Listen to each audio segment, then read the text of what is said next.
pwede na siyang hanguin. Masarap to, promise. At healthy pa.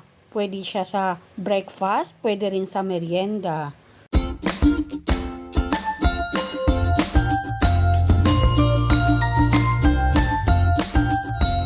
Hello mga ka-food trip! For today's video, gagawa tayo ng dish na simple at madaling gawin. Ito yung gagawin natin. Magtunaw tayo ng butter at lagyan natin ng harina. Ayan. Pag ganyan na siya, magdagdag tayo ng fresh milk o di kaya evaporated milk.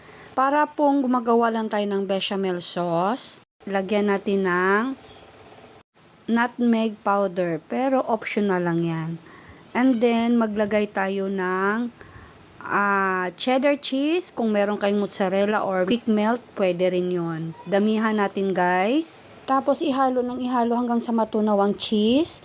Then ibuhos natin dito sa ating broccoli nasa baking pan. Ihalo natin ito guys ang ating ginawang parang bechamel sauce.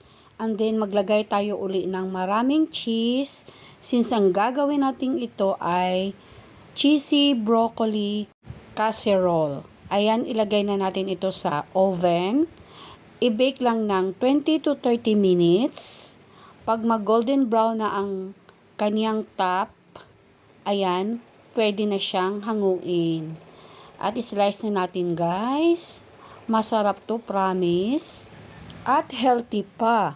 Pwede siya sa breakfast, pwede rin sa merienda. For more videos like this, please subscribe to my channel and hit the notification bell para updated kayo pag may video tayong i-upload. This is Vance Food Trip. Thank you for watching guys. See you in my next video. Bye!